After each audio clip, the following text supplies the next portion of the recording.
अल्हम्दुलिल्लाह रब्बिल आलमीन वस्सलातु वस्सलामु अला सय्यिदिल अंबिया वल मुरसलीन अम्मा बाद फ़अऊज़ु बिल्लाहि मिनश शैतानिर रजीम बिस्मिल्लाहिर रहमानिर रहीम सल्लल्लाहु अला नबिय्यि व आलिहि सल्लल्लाहु अलैहि वसल्लम सलातन व सलामन अलैका या सय्यदी या रसूलल्लाह।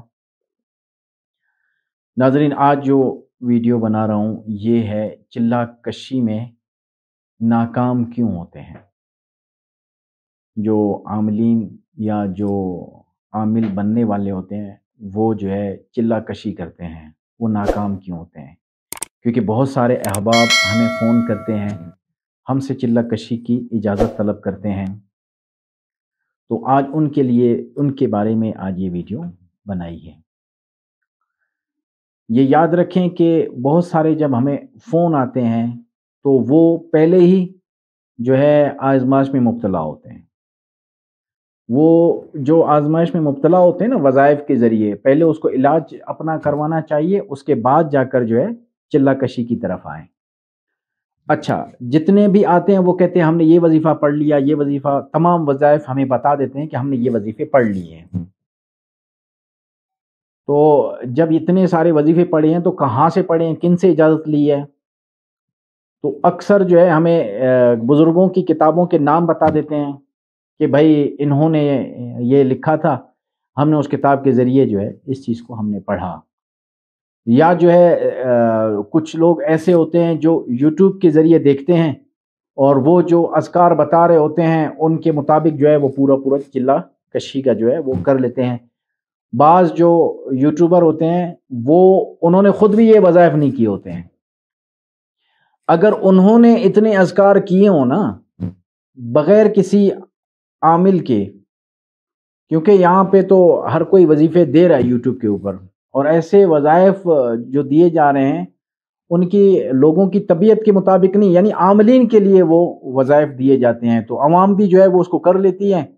जब कर लेती है तो फिर वो ख़ुद भी आज़माइश में आती है, अपने घर वालों को भी आज़माइश में मुब्तला कर देती है। बीमारियाँ, ये वो तमाम चीज़ें जो है वो आ जाती है। अभी मुझे एक वो इंडिया का वो एक बंदा है, वो बार-बार फ़ोन करके जो है मुझे कभी कहता है कि भाई कोई पर्री का अमल बता दो, कभी कहता है मुवक्किल का अमल बता दो, ये वो। मैंने कहा मेरे भाई क्या करने हैं इतनी सारी चीज़ें? बोला मैं काफ़ी अरसे से जो है वज़ाइफ कर रहा हूँ लेकिन कामयाब नहीं हुआ। तो मैंने कहा कि ऐसे कामयाब नहीं होते, उसका बाकायदा एक तरीक़ाकार होता है। जब तक किसी माहिर की सोहबत में और माहिर की रहनुमाई में जब तक आप चिल्ला कशी नहीं करेंगे तो आप कभी भी कामयाब नहीं होंगे। एक तो मसला हमारी आवाम का ये है कि वो कहती है कि हमने जो है वजीफ़ा कर लिया, अब हमें जो है वो सारी चीज़ें जो है हमारे सामने अयां हो जाएं। ऐसा नहीं होता, इसमें काफ़ी मेहनत तलब वो होती है। अगर कहीं भी कोई कोताही हो जाए तो नुकसान होता है, इसीलिए इजाज़त ज़रूरी है कि पीछे जिनसे इजाज़त ली है वो इन तमाम चीज़ों को कंट्रोल करता है। हमारे अक्सर लोग इसी वजह से नाकाम हो जाते हैं कि वो किसी की रहनुमाई नहीं लेते। हाँ, अगर किसी की तरबियत में रहते हैं, उनको इतनी उजलत होती है कि वो कुछ अरसा उन्हीं की सोबत में रहते हैं, रहने के बाद फिर किसी दूसरे आमिल के पास चले जाते हैं। तो जब दूसरे आमिल के पास जाते हैं, कहते हैं यार मैं तो फिलां का शागिर्द हूँ, आमिल साहब कहते ओ हो आप पे तो बड़ी बंदिशें लगी हुई हैं, आप तो रिजत में चले गए हो।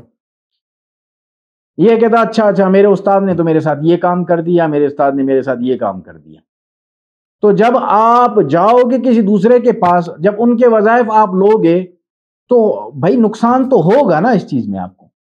अब्बास कहते हैं कि भाई अभी एक मुझे कसूर से फ़ोन आया था, उन्होंने कहा कि हुज़ूर मैं ये पढ़ रहा हूँ ना, तो मैंने उनको कहा कि इतने सारे वज़ाइफ आप पढ़ रहे हैं तो इजाज़त किसी से ली है? नहीं, इजाज़त नहीं ली मैंने। तो वो अभी इतनी ज़बरदस्त किस्म की आज़माइश में है कि इंतहा के दर पे, अच्छे खासे पढ़े लिखे बंदे थे।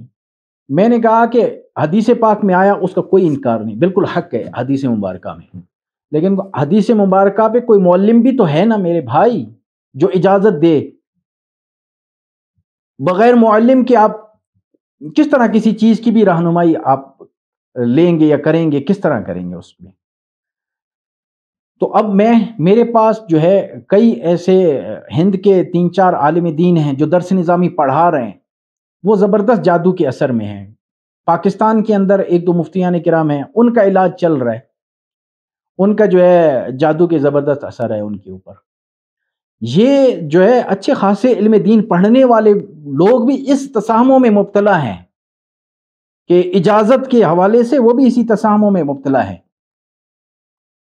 لیکن اس پر ضروری ہے کہ کسی معلم سے اور کسی ماہر بندے سے جو ہے اس کی اجازت طلب کی جائے. اوکے، کیونکہ مفتیان کرام وہ اپنے درس و تدریس اور فتاوی نویسی میں جو ہے وہ زیادہ تر ان کا ٹائم گزرتا ہے. جو درس نظامی پڑھاتا ہے تو وہ اپنے اسباق کی تیاری میں جو ہے تمام وقت گزارتا ہے. تو اسی لیے جو ہے اس کے لیے ایک ماہر بندے کی ضرورت ہوتی ہے جس میں جو ہے ان سے یہ تمام چیزیں کی جائیں، تو اس میں پھر کبھی چلہ کشی میں کبھی ناکامی نہیں ہوگی. رب عز و جل سے دعا ہے کہ رب تعالی ہمیں صحیح معنی میں نماز پڑھنے اور صحیح معنی میں وظائف پڑھنے کی توفیق عطا فرمائے. وما علینا الا البلاغ.